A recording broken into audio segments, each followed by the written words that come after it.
Let me tell you about the one time I moved in. Yeah, you can get your seatbelt buckled up and get popcorn if you can eat it without it being stuck in your teeth, and you got to go to the dentist and have your teeth pulled. But yeah, man, let me tell you about the one solo single time I moved in. Now, I went from a long distance. I wasn't inside of my habitat, so I got my horses, my chariot, yeah, and I rode across the state, kind of like the way those Westerners do, or they did, the pioneers, the ones that was gold rush, looking for gold and diamonds and pearls and things. Shout out to Prince.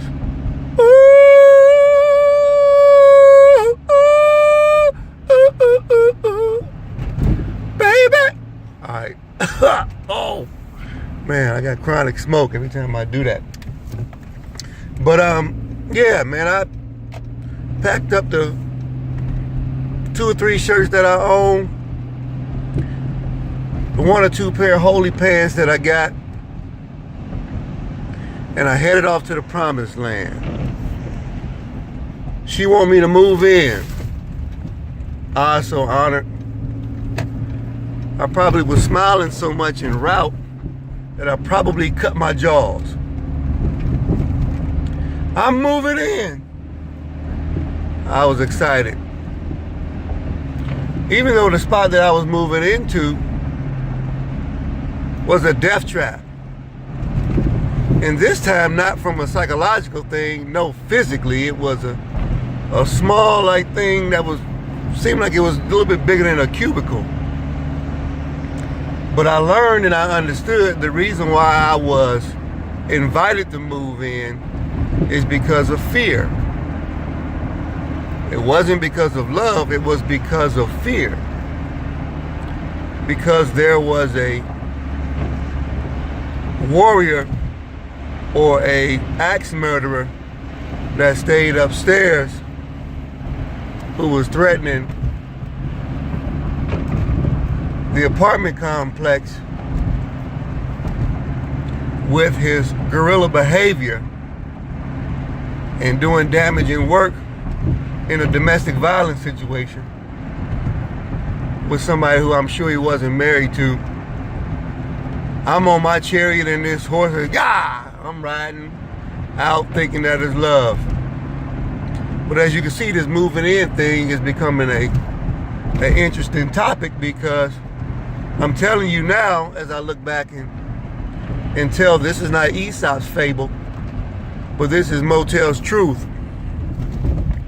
And so I'm thinking, which you are allowed to do, to have your own thought process, that when I move in, things is going to be great.